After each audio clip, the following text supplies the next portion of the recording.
Olá, seja muito bem-vindo, muito bem-vinda em mais um podcast, mais um episódio do nosso podcast Pensando Direito. Novamente, estou agora com a minha Voltei, parceira aqui do meu lado, professora Daniele, voltamos. voltamos. Me abandonou, trocou de lado comigo uma vez, me abandonou na outra, mas agora estamos de volta. Isso aí, sempre. E hoje, para falar de um tema muito legal, com um palestrante novo, é um tema que acho que todo aluno nosso quer saber, É. que é sobre o início na advocacia criminal. Quem vai falar esse tema pra gente é o nosso colega e agora professor Edson Amaral. Seja bem-vindo. Boa tarde, gente. Prazer estar com vocês Bem-vindo. aqui. Muito bom. Fala pra gente, Edson, quem é você? Da onde você veio? O que que você advoga? O que que você faz? Conta um pouquinho de você pra gente poder entrar na advocacia criminal. Bom, eu sou um jovem advogado, né? Sou professor, tô agora aqui, muito prazer estar entrando na FO agora. Para mim vai ser uma ótima experiência estar aqui junto, né? Com vocês, assim, pessoas que eu já admiro há muito tempo.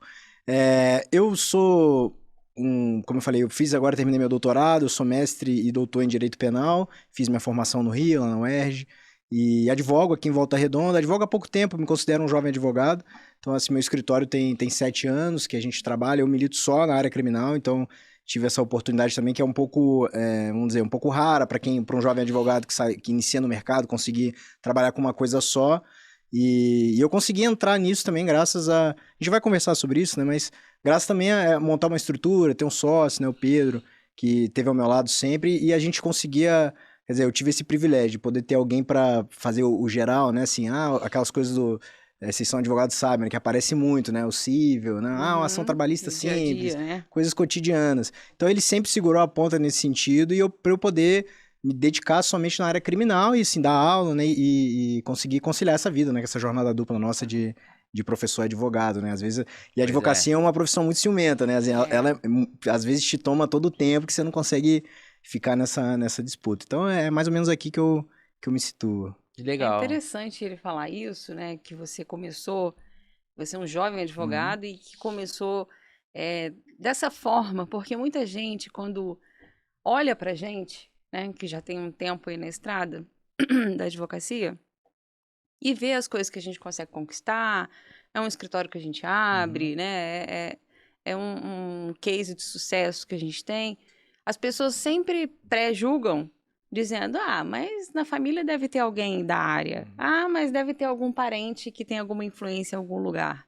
E é bom você trazer isso para os nossos alunos, porque não é fácil, o início não é fácil, né? E se Uhum. manter é mais difícil ainda, porque às vezes no início você tem uma sorte, pega um cliente, consegue um bom honorário, mas se manter, ter essa constância dentro da Uhum. advocacia, não é Muito fácil. difícil, muito difícil. Tem uma questão assim, é uma coisa que eu vejo sempre, assim, né, de ter essa experiência na docência, assim, os alunos formam, tem essa primeira, como você colocou, né, a primeira questão, bom, o que eu vou fazer agora? Será que eu gosto tanto de direito civil? Será que eu consigo montar o meu escritório, trabalhar com direito civil?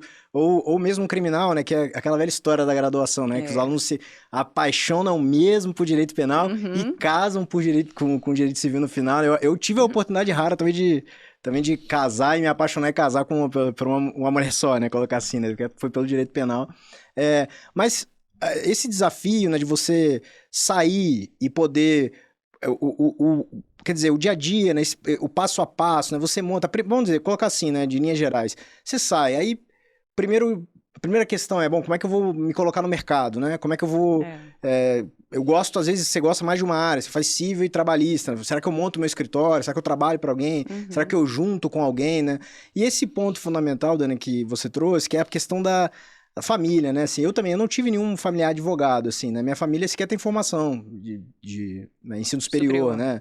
Não tem formação, então eu fui o primeiro, aquela velha história também, que é muito comum, é hoje ser o primeiro formado na família, e assim, mestrado, doutorado, nem pensável, né? Uhum. Isso lá em casa é uma coisa assim de, nossa, né? O Edson fez mestrado e doutorado, quer dizer, Uhum. e que a gente sabe, não é nada demais, né? Mas no final, assim, para quem não tá É. distante disso, é uma realidade.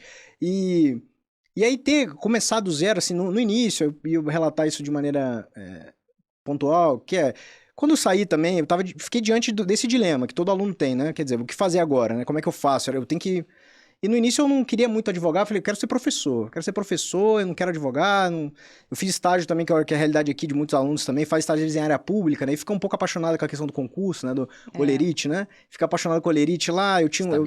Estabilidade. Eu tinha um promotor que trabalhava comigo, que ele... Trabalhei muito tempo no Ministério Público, e ele... Tem um carinho, a gente virou amigo depois, assim, eu tenho um carinho enorme por ele, mas ele pegava o contra-cheque dele e me mostrava e falava assim, ó, você tem que querer isso aqui, ó. E ficava mostrando o contra-cheque. Eu ficava assim, né, um jovem, olhava e falava, nossa... eu quero. Quem não quer, né? E aí eu saí daquilo, só que durante o percurso também, isso pode ser uma realidade, muitos ainda se apaixonam pela questão do concurso e todo os desafios, né, de estudar e tal, por longo prazo. Mas aquilo nunca me chamou muita atenção, eu falava, claro, dinheiro chama, né, mas... Eu olhava para aquilo e falava, não sei se eu quero ficar aqui num trabalho repetitivo, ficar aqui, né? Nessa forma que a gente sabe como funciona a justiça hoje, né? De problemas que tem, enfim. Aquilo não me chamava atenção, eu saí, eu quero ser professor. Só que aí, assim, a realidade do professor também, saindo, né? Assim, sou professor onde? Para mim só, né? Quer dizer, um professor que não dá aula, né? Não tem lugar para dar aula. Então eu comecei também a me inserir na docência. Nesse mercado tive a oportunidade de dar aula na UF, né? E depois, um tempo depois. E aqui, alguns cursos aqui em Volta Redonda. E eu pensei, bom, não tem jeito, vou ter que, além de, para viver só da docência, não dá, então eu vou ter que aqui advogar. E aí o Pedro, a gente se encontrou por acaso também numa pós-graduação que a gente fazia junto, e aí ele falou, olha, eu tenho um escritório aqui, e eu tô montando um escritório e um sócio aqui, a gente tá começando, e você não quer vir aqui trabalhar, fazer uma área criminal dentro do escritório? Eu falei, cara, não tem interesse. Eu falei, não, cara, isso aí... Não é pra mim, né? Eu quero ser professor.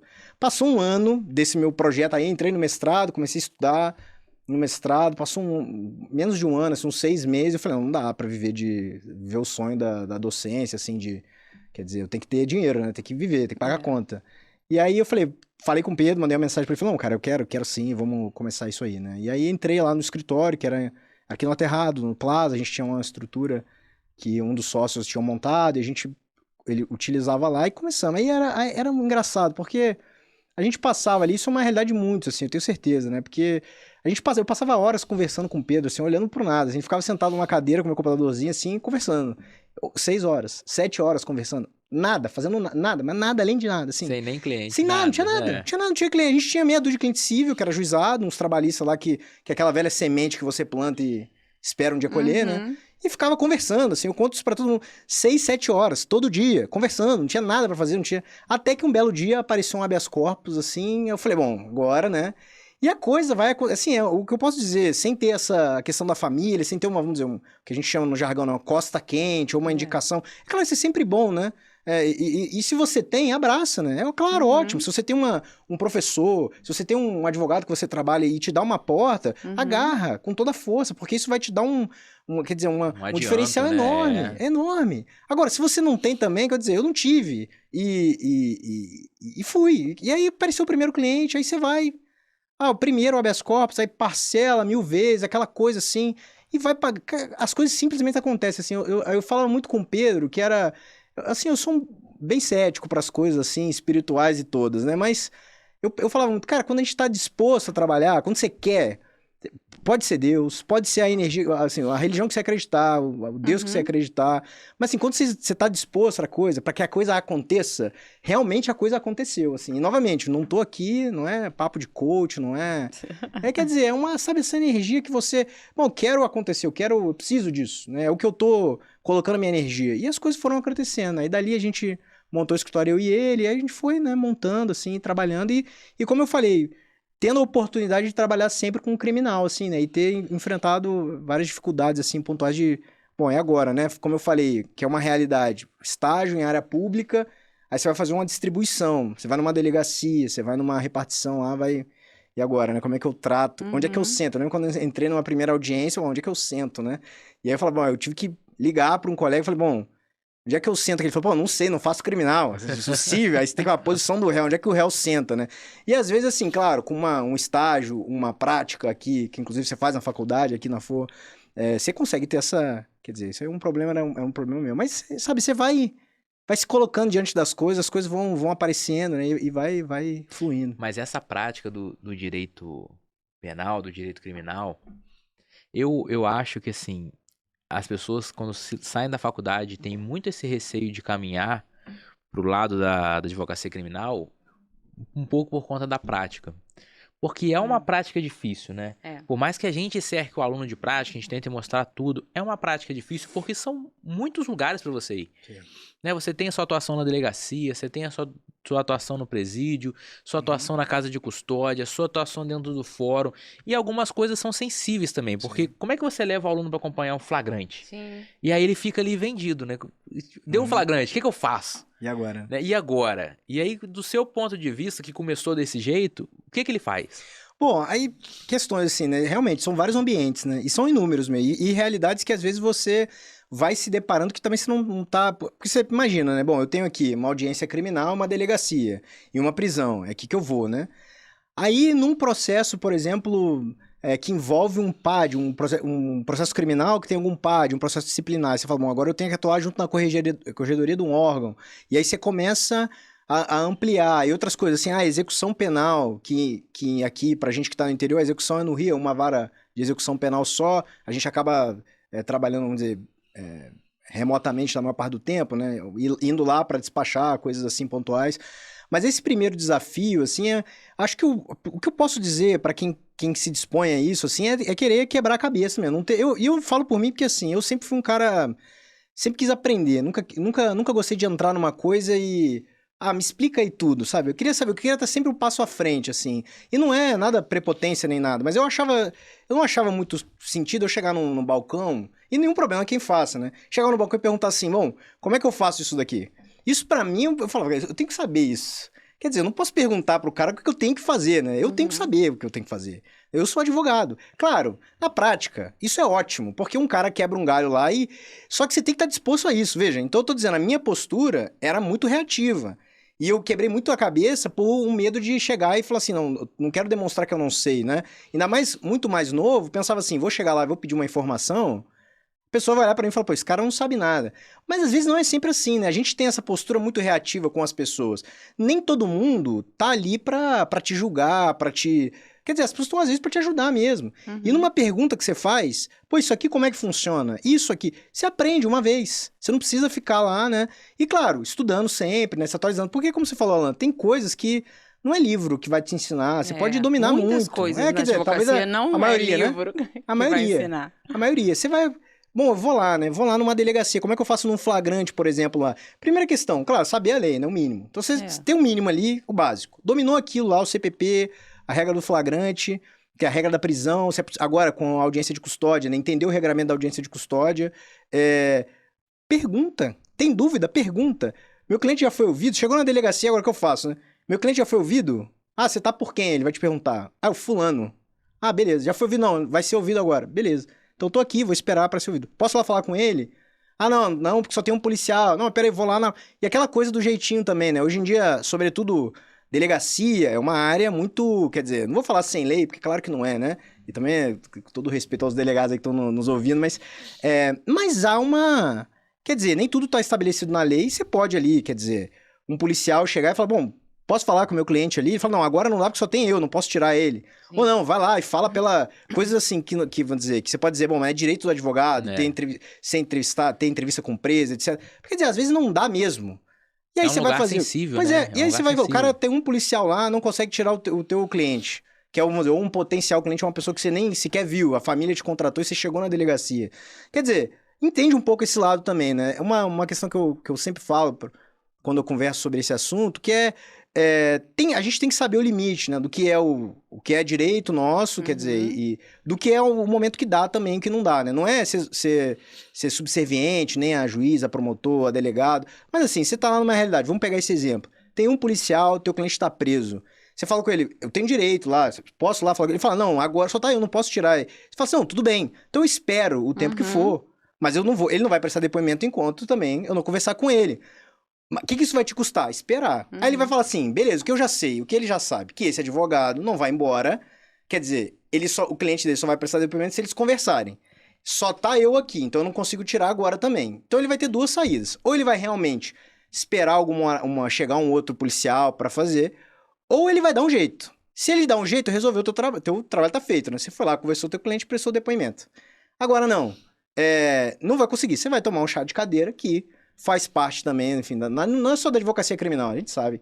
Faz parte lá. Então, esses desafios que são, por exemplo, presídio, que é uma outra coisa, né? Primeiro, pra gente aqui, tirando a casa de custódia aqui em Volta Redonda, né? Que tá aqui pra presos provisórios, né? Que é a lógica da cadeia pública aqui. É sempre desafiador também, né? Eu tenho que parar lá no Rio de Janeiro, e aí como é que eu faço, assim? Não tenha medo de perguntar, como eu falei, não tenha medo, você chegou lá, chegou em Bangu, é um complexo penitenciário enorme, aí você vai lá pegar um endereço, assim, dentro do complexo penitenciário, você tem que achar a penitenciária que você vai. Chegou lá na porta, não tem medo de perguntar, assino aqui, é isso aqui mesmo, né? O que eu posso entrar, o que eu não posso. Quer dizer, geral, isso não é um... Quer dizer, às vezes é um problema pra gente, sabe? Que a gente acaba construindo, mas não é um problema pra pessoa que tá lá todo dia trabalhando com isso. Sabe, se ter essa... Isso é importante, né? Eu gosto de falar com os alunos que, assim, é ruim errar. Mas se você errar, você não vai morrer. Sim. Eu lembro quando eu comecei na advocacia, eu advogava muito no civil, né? Mas aí no início ali você vai pegando meio de pouco de tudo. E aí eu comecei a advogar na trabalhista. E o meu maior medo na trabalhista era sentar no lugar errado. Por quê? Na trabalhista você senta ao contrário, né? Uhum. E eu morria de medo. Porque eu fazia muito civil, eu ia pra trabalhista, eu tinha aquele medo. E sempre que eu ia na audiência trabalhista, eu tomava cuidado pra não sentar no lugar errado.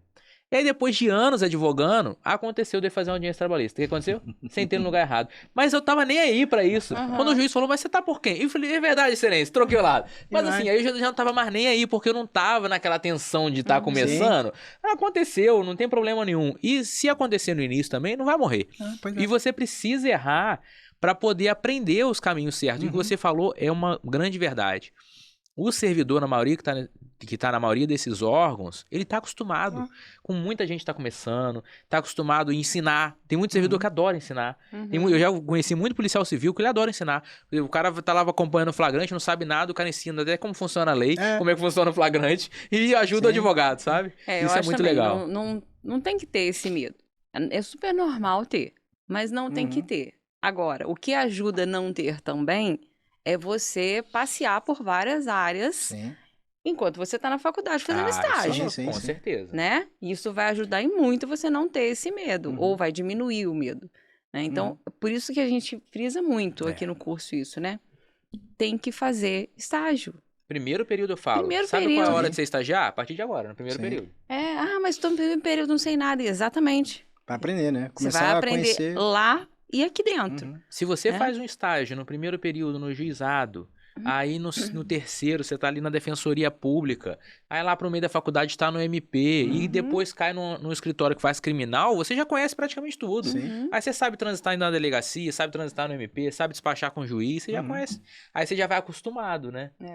Lógico que não vai saber tudo, mas você já vai acostumado com muita coisa. Tem uma... E uma questão assim, sem dúvidas, sem a menor dúvida, você ter essa bagagem, né? Tem matéria, eu ouvi isso numa professora uma vez, eu fiquei marcado com essa frase, que ela falou assim, era uma prova lá, eu por acaso estudei muito penal na faculdade, tal, estudava aquilo, gostava, e aí eu tinha uma disciplina que era processo constitucional na época, e aí E eu lembro que era uma disciplina que eu tava indo mal, e aí tinha uma prova, eu tinha que fazer a prova, tinha que passar, tirar uma nota boa, e eu estudei muito.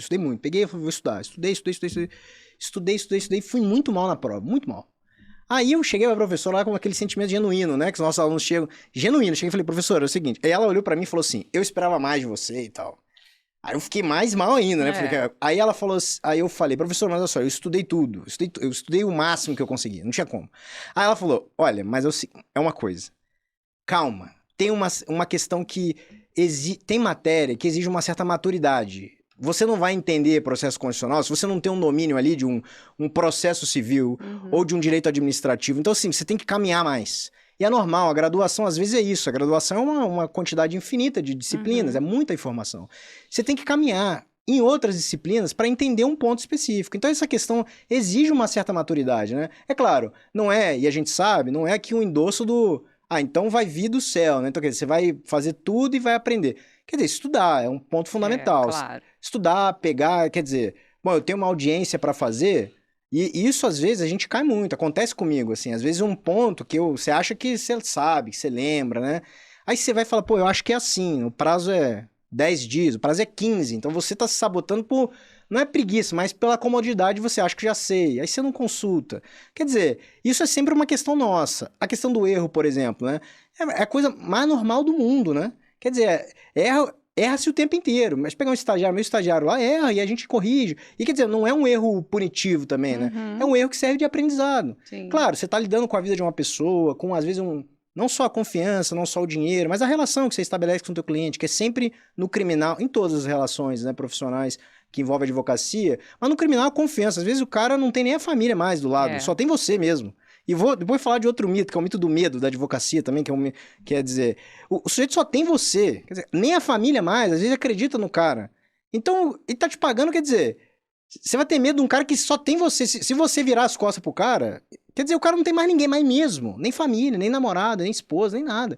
Então, você tá com a vida de uma pessoa na mão lá, que às vezes é um pedido de liberdade, que às vezes é uma sentença, uma pena que você diminui, ou um crime mesmo que se absolve, uma pessoa que é inocente está respondendo um processo, ou o que chama de overcharging, né, que é o excesso de acusação, que é muito comum hoje em dia também, quer dizer, o Ministério Público vem com um caminhão de acusação, e o sujeito praticou um crime, vem 10.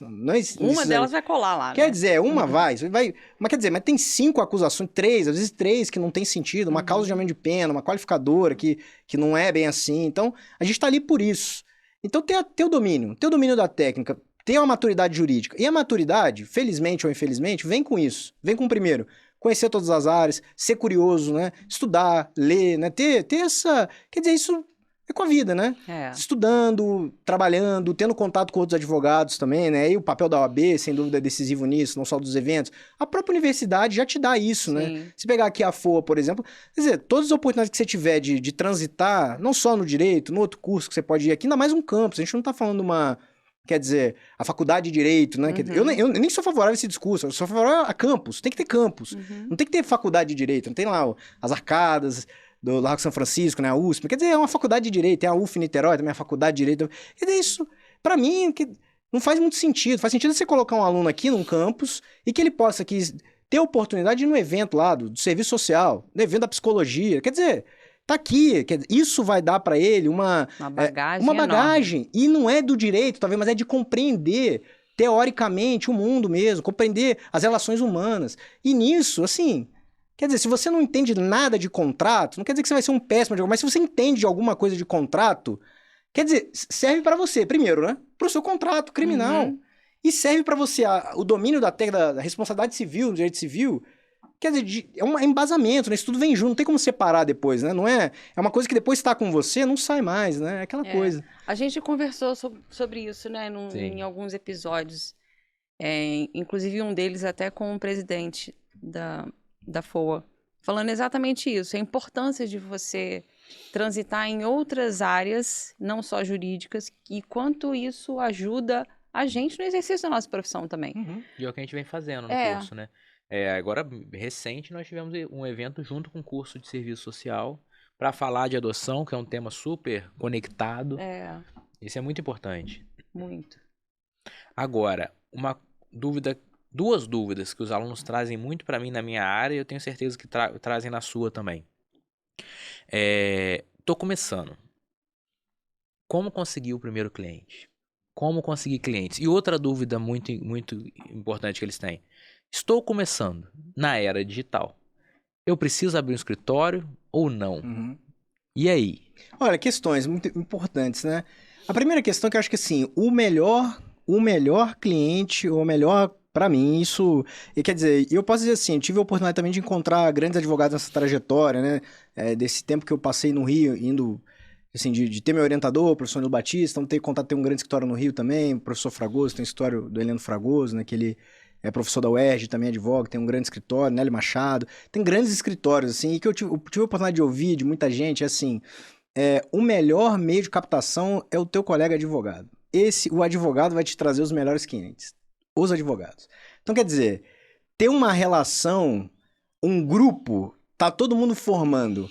O teu colega é o criminalista, né? O outro é o civilista, o outro é o sujeito que gosta de trabalho. Então, quer dizer, aqui você já tem... sem esforço, você já tem um meio de captação. Quer dizer, que é bem tranquilo.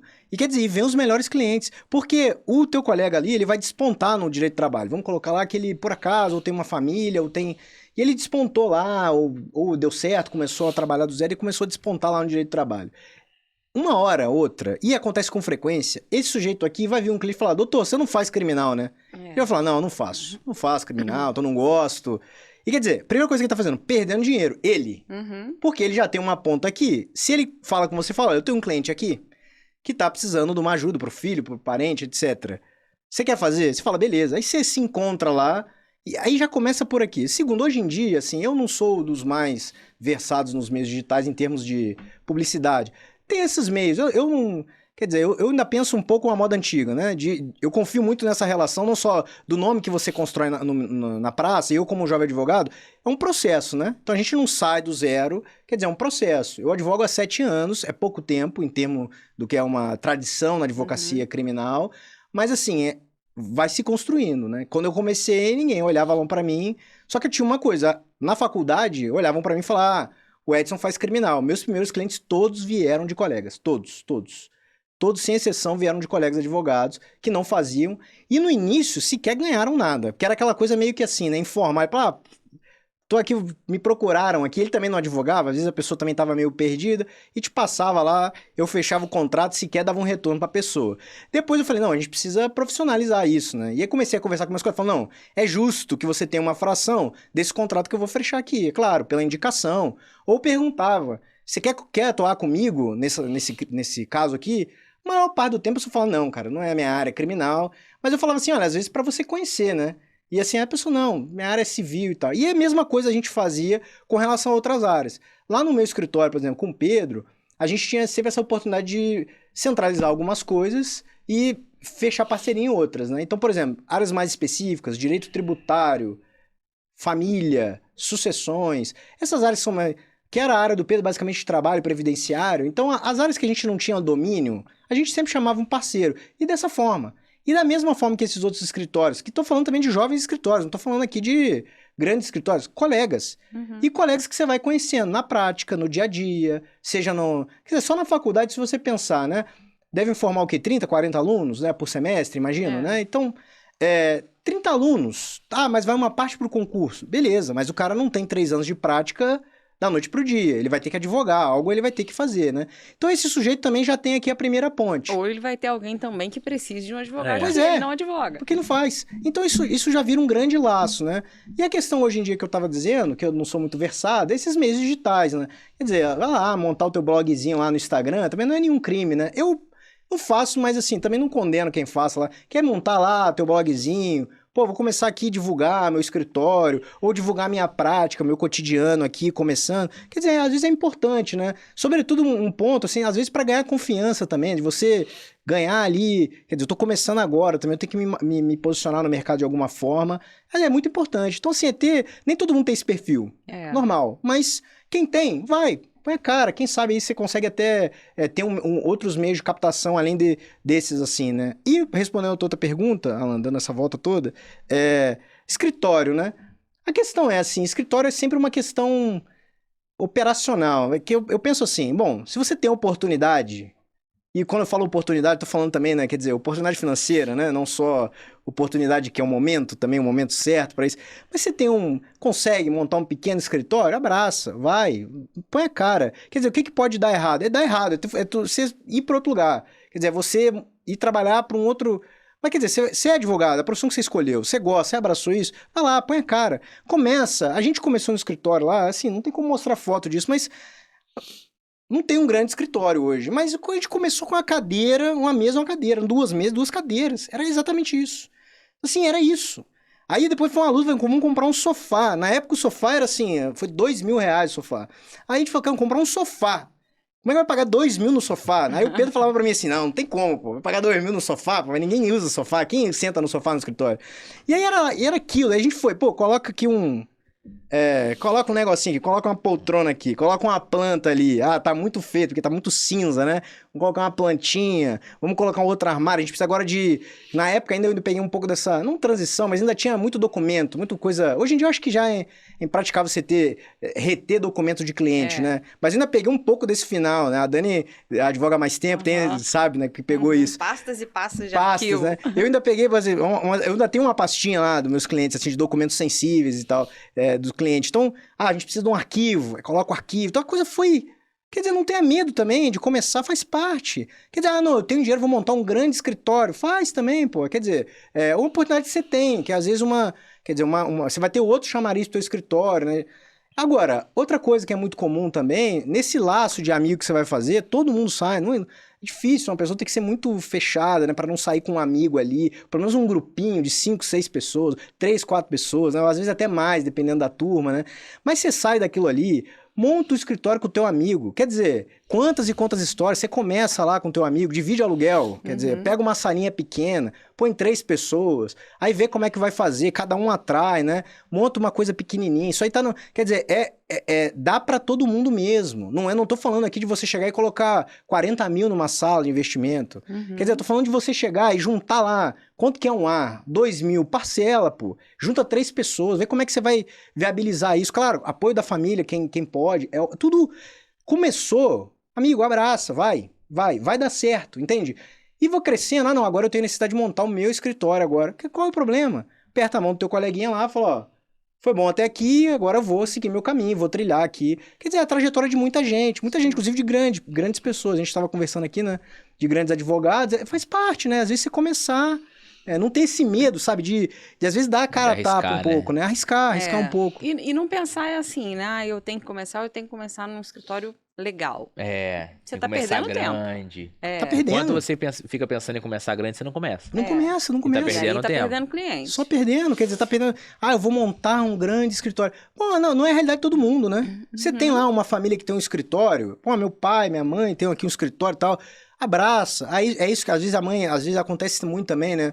Pela idade, às vezes o pai tá parando um pouco, você tá vindo, dando um gás, pega a estrutura montada, pô, maravilha, que ótimo, bom pra quem tem, né? Nem todo mundo tem essa oportunidade, às vezes a pessoa tem um outro emprego, pô, e tá naquele dilema assim, será que eu saio do meu emprego pra arriscar na advocacia? Claro, cada um tem sua vida, né? Então não vou falar assim, faça porque dá certo. Claro, cada um tem sua realidade. Mas é dizer, será que dá pra eu arriscar, fazer uma dupla jornada aqui por um ano, ver aqui, pegar uma salinha pequena, será que eu consigo fazer isso e começar aqui com um amigo, mesmo tendo 2 trabalhos? Agora claro, não tem nenhum impedimento, né? Trabalho aqui, vou começando a atender, ver se dá pra fazer essa transição. Eu conheço, sim, quantas pessoas que passaram por esse dilema, né? O dilema sensível. Pô, será que eu troco meu emprego? Tô aqui, às vezes a pessoa é servidor público, né? E pensa assim, eu tenho aqui uma estabilidade, será que eu vou me arriscar na advocacia? Quer dizer, eu, sinceramente, nunca conheci, certamente vocês não, uma pessoa que se arrependeu da decisão que tomou. Às vezes você toma um tombo, né? Sim, Tombos ali. Faz parte da profissão. Faz parte de qualquer coisa. Uma coisa importante pro nosso aluno, que é o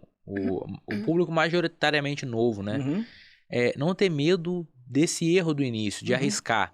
Porque no início você tem pouca coisa a perder. Você já deixou de pagar a parcela da faculdade, junta essa parcela e investe no escritório, pagando parcelado com vários amigos. Sim. O máximo que vai acontecer é o quê? Você ficar com o nome sujo.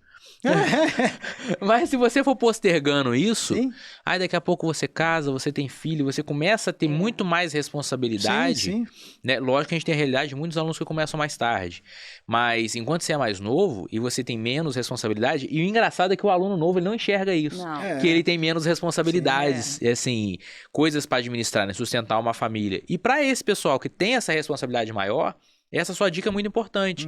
Não preciso largar tudo. Eu vou um passinho de cada vez. Eu começo pequenininho aqui, em paralelo ao meu trabalho. E por outro lado também, se você não quer montar um escritório, isso não vai também impedir você de advogar. Sim. Né? Ainda mais com o processo 100% digital. Digital. Eu só acho que, na minha vida, o escritório físico trouxe mais clientes para mim do que a época, por exemplo, na pandemia, que a gente não podia atender ninguém, né? Era tudo remoto. Eu acho que o cliente sente falta, né? Então, as nossas áreas são sensíveis. Especialmente as nossas são sensíveis. Agora, por outro lado, você também não vai deixar de advogar se você não tiver um escritório. Isso vai também muito ao encontro de onde você mora, né? Eu acho, o que eu percebo? Que no interior as pessoas, os clientes, eles veem essa necessidade de ter um escritório físico. Parece que gera mais credibilidade, dá mais confiança para o cliente você ter um escritório físico.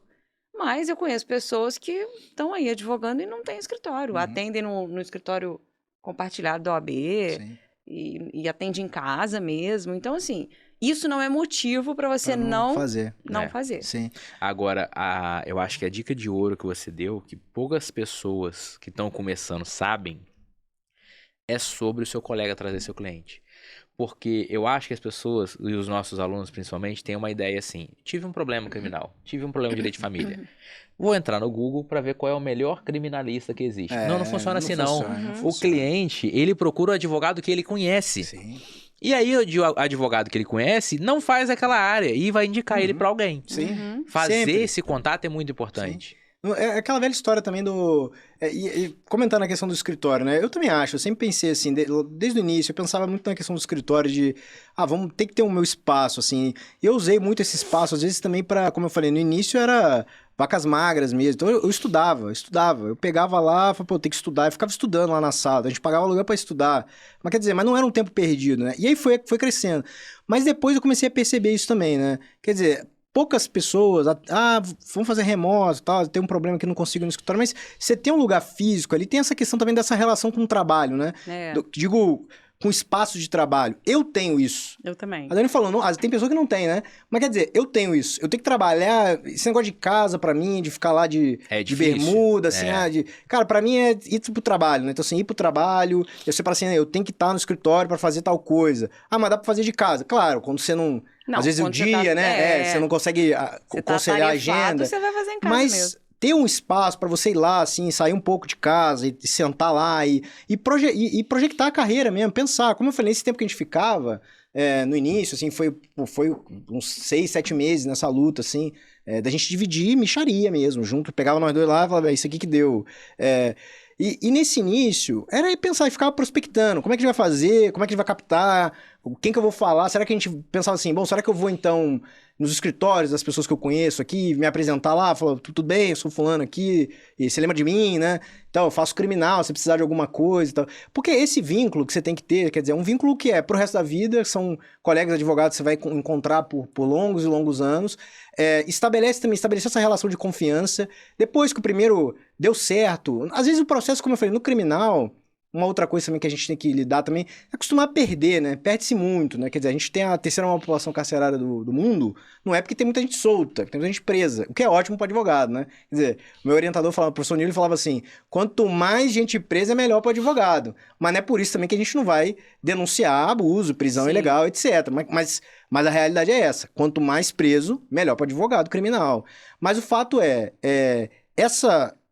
ter essa relação, sabe? Poder ter um lugar, sabe? Um lugar para você pensar, trabalhar. Isso para mim sempre foi As ideias sempre vão fundamental. fluindo, né? Sim, sim. E outra coisa, você trabalhar sem um espaço para você tem que ter muita disciplina, você tem que se organizar muito, mas as pessoas à sua volta também. No meu caso, eu tenho família, tenho 2 filhos. Pô.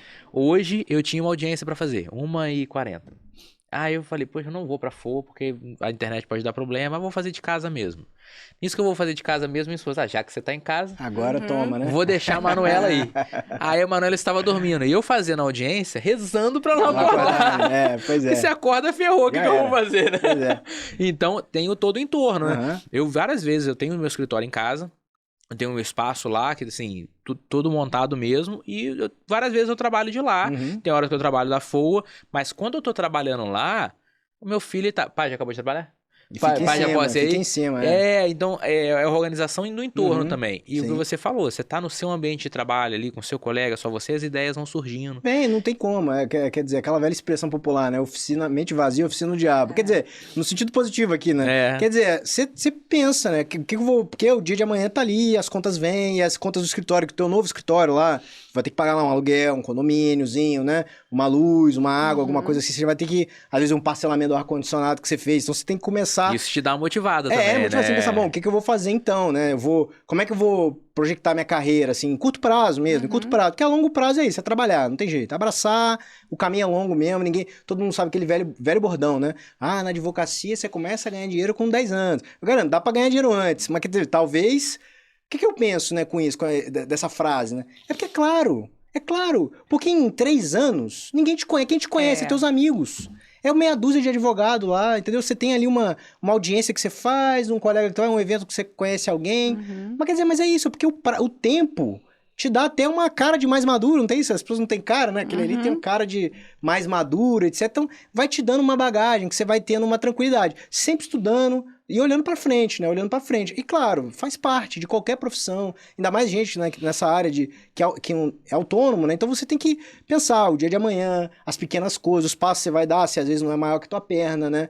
Ah, será que eu tô pronto pra pegar uma sala maior? Será que eu tô pronto pra mudar os móveis do meu escritório todo, ou não? Será que eu tô pronto para comprar um novo computador? Será que eu tô pronto para pagar um software jurídico? Hoje em dia tem muitos softwares bons que auxiliam, né? Será que eu tô pronto para fazer no previdenciário, esses softwares de cálculo, né? Será que aqui dá para eu pagar R$300 uma mensalidade num software de cálculo? Isso vai me trazer um benefício? Será que vale a pena arriscar, então? E me apertar um pouquinho mais e projetar nessa área que às vezes não é uma área que eu costumo fazer? E sempre pensando assim, no horizonte, olhando para frente, né? Não tem como, aquilo que eu falei, né? Claro, cada um tem sua realidade, sua vida, seus momentos. O que você falou do entorno, né? É muito importante. Às vezes você tem lá, pô, a questão da estabilidade, que é muito como você tá lá num concurso estável, agora formou aqui, acabou de sair da força, fala, bom, o que eu faço? Será que eu largo o meu emprego? Ou que é um jovem, né? Bom, eu tô aqui cheio de energia, será que eu estudo para concurso? Quer dizer, caminhos, escolhas são escolhas, não tem escolha ruim, né? Aquilo, né? Toda escolha tem uma consequência. Tem consequência, você vai abraçar. E outra, não tem medo também de voltar atrás, né? Quantos colegas, quantos? A questão do concurso é uma coisa que chama muita atenção, né? Hoje em dia, na graduação é comum, todas as graduações.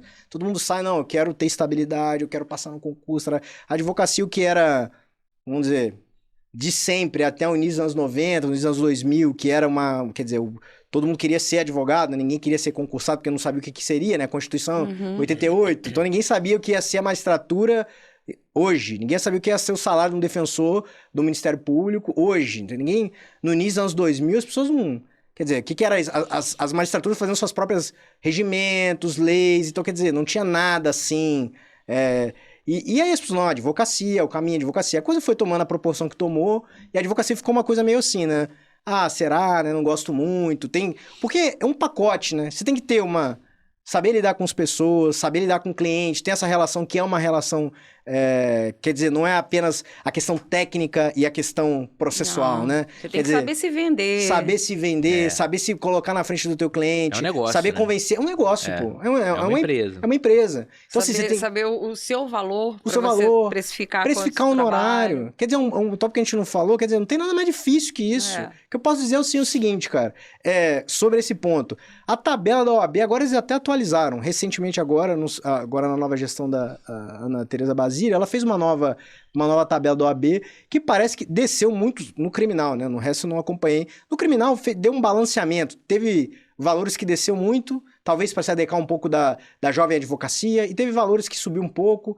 Quer dizer, é um referencial. Antigamente tinha muito esse bordão, né? Não tem como eu cobrar a tabela, porque a tabela é muito alta, né? Então, pô, em Volta Redonda, aqui não circula o mesmo dinheiro que no Rio, né? A gente sabe que é um pouco menor, então não dá, talvez não dê. Mas tenha como referência, né? Tenha como referência. E você vai saber, claro, você tem uma entrevista com o teu cliente, né? Então, você tá te abrindo, cometeu um crime. E vai te contar do que ele comeu até... Quer dizer, tudo que ele tem, o que ele faz, se ele é casado, se ele tem filho. Se você conversa com a pessoa, você já sabe a pessoa, em uma conversa de 1 hora, você sabe essa pessoa que realmente tem alguma condição de pagar um parcelamento, dar um dinheiro de entrada, ela tem, sei lá, algo que ela possa vender, também não se prejudicar, quanto que ela consegue pagar, será que eu consigo negociar um preço? Será que eu consigo pôr um preço e a pessoa sentir e falar, não, isso aqui não dá, aí você oferece uma contrapartida, ou a pessoa te faz uma contraproposta e você tá preparado para lidar com ela também. Quer dizer, isso não tem jeito, isso não tem regra, não tem... É você sentir, é você dizer assim, bom, esse cliente aqui eu consigo... É um caso complexo, eu sempre meço todos os meus trabalhos assim, pela complexidade do caso, sempre. Primeira complexidade, tem coisa que te dá um trabalho monumental, e tem coisa, quantos e quantos contratos, assim, inúmeros, contratos que me deram um trabalho absurdo e eu cobrei mixaria. Porque eu tava começando e pensava assim, cara, isso aqui é tranquilo. Meu Deus, cara, um pepino enorme. E a coisa... Aí você tá com um cliente lá, 3, 4 anos, que te pergunta lá, que não sei o que e tal. E aí outra coisa, você não vai saber lidar com ele? Você tem que aprender a lidar com o cara. 4 anos o cara vai falando contigo. O cara vai perguntar do processo. Tem cliente, vocês sabem, toda semana tá lá religiosamente, quer saber andamento. E aí eu falo, olha, fulano, fica tranquilo, te garanto, se tiver um andamento, eu vou ser o primeiro a falar. Não se preocupe mesmo. Eu falo isso tantas vezes até a pessoa entender que realmente Se tiver algo, eu falo. Mas É. é saber lidar, porque, como eu falei, tá errado o cliente também? Não tá, pô. Tá confiando em você. É a vida dele, né? Quer dizer, a vida do cara tá lá desesperado, ainda mais no criminal. Quantas e quantas pessoas, é muito comum, né? A pessoa tem um problema qualquer que seja um processo, seja um inquérito, seja uma intimação para ir pra delegacia. Isso é coisa muito comum, que de certa forma favorece o advogado criminal, né? O sujeito recebe uma intimação lá, para prestar um depoimento na delegacia. O próximo passo que ele acredita é que ele vai ser preso. Ele não fez nada. Você pergunta, mas você fez alguma coisa? Não fiz nada, tranquilo. Mas por que ele pensa que ele vai ser preso? Porque ele recebeu uma intimação para comparecer na delegacia. Geralmente é um depoimento. Prestar depoimento. Ele acha que vai ser preso. Só que ele acha muito que ele vai ser preso. Muito.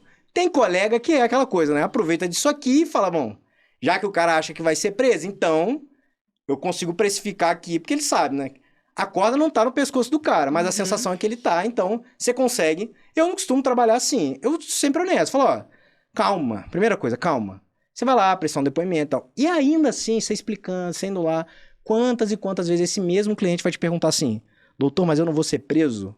Teve agora, pra você ter ideia, o sujeito tá solto. Foi agora, um caso recente. O sujeito tá solto. E aí é uma progressão de regime. Tá solto. Progressão de regime, semi-aberto pro aberto. E aí, fiz o pedido de progressão lá, tal. Pedido de progressão. Conseguiu a progressão, tudo certo, já tá solto, tá cumprindo o PAD, que é prisão albergue domiciliar, tá em casa, com tornozeleira eletrônica. Então, progrediu aqui do semiaberto ao aberto. Aí, a pergunta que ele fez, ele tá solto há anos. Ele falou assim, doutor, mas o seu pedido de progressão não corre risco de eu ser preso? Quer dizer, eu pedi progressão de regime, não tem como. Aí, se você pensar assim, em nenhuma hipótese, nem...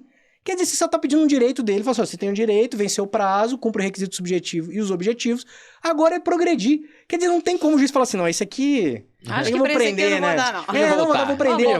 Vou voltar, é como se fosse isso, né? É. Aí ele falou assim, não tem... Aí você tem que ter uma paciência enorme, falar, olha, não, que isso, não tem como, tranquilo, isso aqui é só uma burocracia, você tem que progredir no sentido do fim da pena para caminhar pro fim. Então, tem esses pontos, né? Quer dizer...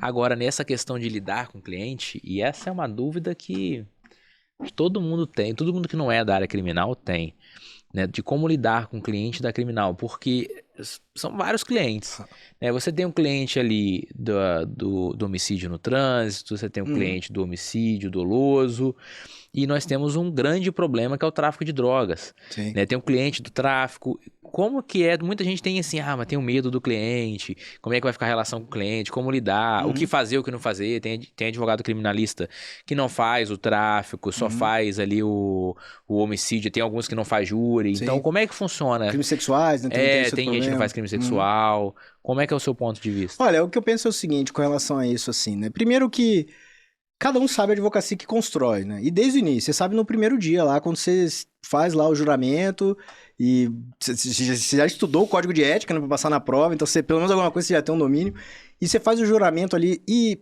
dali pra frente, você já sabe o que você quer estabelecer, né? Quer dizer, o que é tolerável moralmente, o que não é, e sem nenhum juízo de valor, né? Então, quer dizer, tem um colega que não faz crimes sexuais, porque acha que é imoral, etc, que é uma coisa tão grave, e de fato né? Tão grave que ele não faz. Quer dizer, esses juízes são totalmente pessoais, né? Eu, particularmente, eu tenho uma linha. Todo mundo tem direito de defesa. Todo mundo. Quer dizer, da pessoa que comete as maiores atrocidades ao menor. Todo mundo tem direito de defesa. Então, isso assim, não é uma escolha minha, não é uma escolha nossa, tá na Constituição, todo mundo tem direito de defesa, todo mundo que recorre a um advogado, a gente tá ali. Agora, eu atuo em todos os casos, nessa linha. Não é porque não é endosso, não é concordar, não é achar que é possível uma absolvição em coisas absurdas. Tem caminho que é só condenação. Você tá ali pra quê, então? Pra garantir. Reduzir a pena, né? Reduzir pena. Às vezes nem isso, né, Dani? Às vezes nem isso tem como. Mas você tá ali pra quê? Pra garantir a regularidade do processo, a constitucionalidade do processo. É isso. E o cliente sabe. Então ele sabe. Agora, tem casos que é diminuição de pena. Você tá ali pra diminuir a pena. Por quê? Porque é o justo. Não é porque você quer. É justo que o sujeito tenha a pena. O que o seu trabalho foi? Convencer o juiz da justiça que já existe. De que aquela pena, aquele crime que está sendo acusado não é aquilo. Então, quer dizer, ele tem que ser condenado às vezes, mas numa pena mais baixa. Num outro crime. Desclassificar para um crime mais leve. Então, assim, esses crimes mais chocantes, né, que são, vamos dizer, que tem problemas morais muito sérios, é um pouco nessa linha. Você tem que saber, assim, né? Quer dizer, não, mas eu não vou fazer porque eu não gosto. Faz parte. Não gosto, não acho certo, não acho que... Tudo bem. Agora, não é uma... fazer também não é endosso, né? Não é de uma hipótese. Você não tá lá para, você não tá ali numa relação profissional, pergunta lá para um dono de uma padaria, para um dono de um comércio que for, se ele pode ter, claro, e é bom que tenha boa relação com o cliente. Ótima relação, que ele tem uma certa, né, quer dizer, um vínculo. Um vínculo profissional, né? Um vínculo sério, às vezes até que você tem uma liberdade para fazer uma brincadeira e tal, mas você não tá ali para ser amigo, você não tá ali para ser o colega. Ah, mas eu virei amigo de um cliente. Legal, bom, né? Passou uma barreira. Mas você tem um limite aqui, né? O limite é profissional. Então você não tá ali, se o sujeito fez más escolhas na vida, se ele fez péssimas escolhas na vida, se ele fez as piores escolhas que uma pessoa poderia ter tomado na vida, se ele fez, tá respondendo o processo, é por isso. Então você não tá ali pra dizer assim, não, meu filho, vem cá, né? Que isso? Você não tá ali pra dizer isso. Quer dizer, isso cabe à família dele lá. Cabe a você dizer, bom, vamos pegar o processo aqui e ver o que dá pra fazer, o que não dá. E com relação à facção, que é um outro lado da moeda, da mesma moeda, né? Aí aquilo que eu tava dizendo no início. Todo mundo sabe a advocacia que faz. Se você... Quer dizer, uma coisa é certa. O teu cliente, o que eu tava dizendo antes, o teu cliente só tem você. Às vezes mesmo. Às vezes é real. A família não tá mais aí. O sujeito só tem você lá. O cara é a única pessoa que ele confia. Então essa questão do medo... Ah, mas o meu cliente ele tem um envolvimento com a facção, ou era ali um varejista, vendia droga ali na esquina, ou não, tem lá uma relação com a facção. O sujeito só tem você lá. O que é prudente fazer, né? E essa é uma dica, assim, ser honesto com o teu cliente. Você vai prometer coisa que não existe. E primeiro que você não tem que fazer isso pra ninguém, né? Não é porque o teu cliente é potencialmente perigoso, ou que tenha uma fama, ou que tem uma lista de antecedente criminal gigante, que você não vai prometer. Não é só pra ele. É pra ninguém. Você não vai falar assim, fulano, me pague X que eu te solto amanhã. Quer dizer, você sabe advocacia. Isso é falso. É falso. Você vai construir sua advocacia nesse sentido. Quer dizer, se você não faz isso com uma pessoa que não tem não oferece nenhum perigo, você vai fazer uma pessoa que oferece algum perigo? Quer dizer, é desonesto pros dois. Só que você tá colocando, além de tudo, além da tua profissão em risco, você tá colocando tua vida, né? Então, quer dizer, ser honesto é a primeira coisa, é o primeiro passo. Quem tem essa lenda, que é um pouco lenda, do perigo da advocacia criminal, é zero perigoso, mas zero. Quer dizer, não é perigoso. Perigoso depende do laço que você estabelece. Agora, quantas vezes já cheguei pra cliente meu e falo assim... Das mentiras que você conta. Pois é. Das promessas que você faz sabendo que não vai cumprir. Que não tem como cumprir. Agora, quantos clientes me chegaram assim, doutor, não é nada ilícito, tá? Leva um bilhete pra mim lá, manda uma mensagem. Eu falo, não faço isso. Não faço isso. Dá um jeito, fala pra tua família levar, pô. Isso não é comigo. Aí fica meio assim, mas o cara entende. Sabe por que ele entende? Porque ele sabe que você tá estabelecendo com ele uma relação profissional. Você não é coleguinha, você não é pombo correio. E, novamente, eu tô dizendo, nesse meu caso, mensagem lícita. Era assim, ó, avisa o fulano lá que não sei o quê. Coisa corriqueira. Eu falei, eu não faço, nem isso. Não, doutor, mas não tem nada demais. Eu falei, não, mano, tudo bem, mas aí você... Outra coisa, levar coisa pra preso. É uma cultura da advocacia, né? Ah, pô, advogado vai no presídio, né? A gente tem um acesso, né? Que, claro, não é o acesso com bens. A gente tem um acesso livre, no horário estabelecido pela penitenciária, você não pode entrar com coisa. Mas a gente sabe que vai ali, né? Pô, será que não dá? O cara não tem nada, pô. Foi preso agora. E acontece, o cara foi preso agora. A custódia, que é esse momento de você levar coisas, né? Geralmente acontece uma vez por mês, ou uma vez por semana, a cada 15, e é um dia específico da semana. Você tá na terça, o negócio vai acontecer daqui a 15 dias. O cara vai ficar sem nada lá, né? Aí você fala, pô, mas tal... Eu nunca fiz. Quer dizer, vários colegas fazem. Mas eu não faço isso de nenhuma hipótese. Doutor, vá lá. Eu falo assim, ó, vá lá. É o papel da família fazer isso. Quer dizer, não é o teu papel ficar estabelecendo essa... Ah, mas doutor, pra quebrar o galho lá, você não vai... Não, beleza, não tem jeito mesmo. Não tem, o negócio vai ser... Tu pode ir lá, claro, né? Aí você vê lá o que dá. Mas assim, saber também o que você tá fazendo. E quer dizer, ir numa hipótese rara também, porque é o papel da família, é o papel da assistência que ele vai ter lá. Agora, você vai estabelecer a tua advocacia nessa linha? Quer dizer, que você vai ser... Quer dizer, vai se submeter a coisas que não são... que passam do seu limite profissional. Quer dizer, você tem que ter dever de probidade, dever de, claro, acompanhar o processo, cumprir o que você promete, que a gente sabe que na advocacia as promessas são muito complicadas, difíceis de dar, né? E na advocacia criminal, quer dizer... É uma advocacia dura, no sentido de... Talvez no cível lá, você tenha lá conseguiu uma liminar numa... Eu não sei nem uma ação civil que eu posso me referir. Conseguiu uma liminar numa ação civil. Talvez não seja... É difícil. Talvez não seja tão... Agora, no criminal, conseguiu eliminar em habeas corpus. É uma coisa assim... É difícil mesmo. Então é saber que você vai entrar... Saiu agora. Isso é dado público, né? a concessão de habeas corpus no Supremo Tribunal Federal é mínima, é mínima. Tem ministro que concede 1 habeas corpus em 6 meses. 1. Tem ministro que é 10 habeas corpus. Então, assim, é uma coisa que você saber, bom, quantos foram impetrados? Peguem lá a estatística, coisa de centenas de habeas corpus, assim, e aí 1 concedido. Então, é difícil, é saber que é uma luta contínua, saber perder, saber engolir o choro, né? Perdi, engoli o choro, agora eu vou continuar trabalhando. Se você tomar uma pancada, você vai tomar o tempo inteiro de processo. Tomou uma pancada, às vezes é uma pancada do delegado, às vezes é um pedido de prova que não é colhido, aí você habeas corpus, aí é uma nulidade que você não reconhece, aí é habeas corpus, aí é recurso, tal, e perde. Uma hora vem. Então, aí numa dessa, que é um processo difícil, geralmente quanto mais complicado o caso, pior, você tá aqui. Aí você fala pro teu cliente, ó, às vezes preso. Aí você fala assim, não, calma, que é 3 meses você tá solto, aí é certo. E às vezes pra convencer o cliente, olha, em 3 meses, isso aqui eu te tiro em 1 mês. Quantas eu já ouvi isso, não de colega, mas ouvi de cliente falar, o doutor fulano falou que me tira 1 mês. Eu falo assim, então fecha com ele, pô. Ele vai te tirar 1 mês, eu não vou te tirar 1 mês. Eu te garanto que não tem como. Quer dizer, isso aqui aí eu falo, tem chance, trabalhar. Mas assim, certo, em 1 mês... Talvez você vai conseguir sair numa audiência, porque lá o cara tem antecedente, tá numa audiência que vai ser daqui a 3 meses. Meu fulano faz em mês. Já começou também assim, já tá um pouco errado, né? Começou aquela coisa assim, o fulano faz, porque o advogado da fulana me indicou. Então vai, esses clientes... Quer dizer, pula fora, então. Pula fora. Você já tá num caminho meio... Tá começando errado, né? Tá começando errado. Mas é nessa linha. Ter medo... Quer dizer, o medo você tem que saber estabelecer a tua profissão.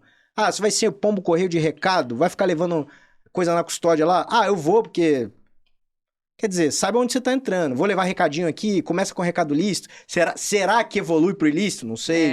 Será que você vai permitir isso? Aí o cara vem com dinheiro, isso é numa necessidade. O cara põe o dinheiro e fala, pô, faz só tal coisa. Aí você fala, beleza. E aí começa. Então, quer dizer, cada um sabe onde entra também, né? Às vezes pode ser... Nunca aconteceu comigo, assim, mas uma necessidade muito forte, Mas as escolhas estão aí também, né? Para serem tomadas e serem evitadas. Então é ter responsabilidade, saber onde você está entrando lá. Sabendo disso, não tem como nenhum réu, por pior que seja o sujeito, a não ser que seja caso patológico, né? Aí, claro, se tu tem uma patologia lá e é uma pessoa perigosa patologicamente, tem lá algum problema. Aí é outra história. Agora, no geral... Vai tranquilo, assim, isso não é uma... E todo mundo acha isso, né? Todo mundo acha. Que a área criminal é uma área porque parece que o teu cliente... Eu tenho mais medo da nossa área. Pois é. Não, a nossa área é muito pior. É muito pior. Família, né?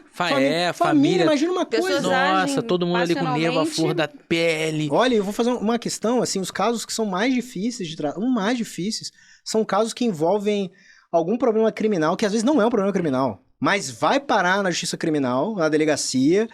que sempre tem uma questão familiar envolvida. Guarda, divórcio, guarda então.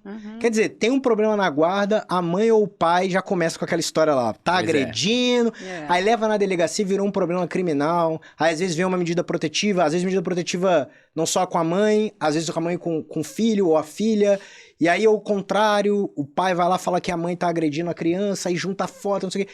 Vira uma coisa que no final é um problema mal resolvido entre duas pessoas e que acaba tendo esse... Isso é assim, aí é muito complicado, porque não é... Quer dizer, aí você pergunta assim, bom, mas tem problema criminal? Às vezes nenhum. Nenhum. Tem lá, a gente atua e às vezes eu tenho que falar pro cliente assim, isso aqui você sabe, né? Quer dizer, isso é um problema civil, quer dizer, você tem que resolver essa questão no divórcio lá. Parece que também a pessoa às vezes sem orientação acha que o juiz criminal vai dar uma sentença falando assim, aqui agora, a partir de agora, você tem direito de visitar o teu filho, e que agora a guarda, inverter a guarda e tal. Então, quer dizer, porque tem um inquérito em andamento, né? Ele acha que o inquérito em andamento vai ser... Vai mudar tudo. Então, tem essas coisas. Eu acho, sem dúvida, não acho que talvez, em termos de perigo, né? Mas tem esses problemas, tem uma repercussão talvez muito maior, né? Muito maior. A gente lida com o cliente com o nervo à flor da pele, né? Que as pessoas têm essa ideia do criminal... que o cliente é perigoso, mas imagina também que o cliente, ele tá naquele ânimo de quando ele cometeu o crime. Mas não, o crime já passou. Já foi. Agora, a gente tá lidando com um cliente super estressado, super e querendo resolver, ansioso, né? Ansioso, não dorme, quer resolver, e quer lá, que aguarda, que não sei o que, não consegue visitar. E acontece coisa toda hora. O tempo inteiro. Você resolveu que agora chegou na casa, o pai pegou. Não, quando você acha que você acabou de resolver... Vem mais coisa. E o crime não é aquilo, o sujeito tá lá assim, foi um crime grave, é grave e tal. Mas tem repercussões, tem lá, pode ter uma repercussão midiática pequena aqui na região, pode ter quer dizer, outras repercussões para pessoas que são próximas da pessoa lá, e a pessoa pode entrar no estado assim, às vezes não foi isso que eu fiz, e estão falando que foi. Então tem esse estado. O que é um grande calmante disso é o processo demorar mesmo. Então, assim, na primeira semana é a flor da pele. Na segunda, aí já perguntou, doutor, e aí? Não. E aí não, isso aqui vai demorar, meu amigo, muito. Aí na terceira semana, daqui um mês, o jeito já tá tipo assim, é isso mesmo, então já tô pagando advogado, já me consultei, já sei o que vai acontecer. Então a coisa já passou, né? Na família não, né? Tem o tempo inteiro, a coisa ficar... Então, até depois que acaba, não acaba. Pois é. Ter essa precaução, né? Saber não... Estabelecer o teu limite. Se você tem limite moral, eu tenho limites morais, eu tenho. Não, pra mim não faço qualquer coisa. Que eu acho que serve pra... sem nenhum julgamento, isso aqui não é um... eu tenho limites morais, isso aqui eu não atuo, isso aqui eu não atuo em homicídio, então, beleza, estabelece os seus. Você acha que dá pra... Não, eu preciso ter uns limites morais até onde eu vou na minha advocacia, pra casos que eu vou pegar. Não é crime nenhum, você pode... Agora, quer dizer, considere o lado todo mundo precisa de um advogado. Quer dizer, a Defensoria do Rio, em particular, é muito boa, né? Muito bem equipada, em termos até de outras defensorias, mas assim, a gente sabe como é que funciona, né? Um grande balcãozão lá e vai, por melhores que sejam os defensores também, às vezes muito bons, uns nem tanto, mas tem colega muito bom, né, que fica lá, então, quer dizer... Não dá conta mesmo, não dá conta mesmo. É uma demanda infinita, é aquela coisa de ter contato só na audiência e de conhecer o processo na audiência, e no júri conhecer o processo um dia antes do júri, 2 dias antes. E às vezes é um júri complexo, que a gente demora para um júri ser, às vezes, 6, 7, 1 ano de preparação para um júri, 8 meses de preparação para um caso.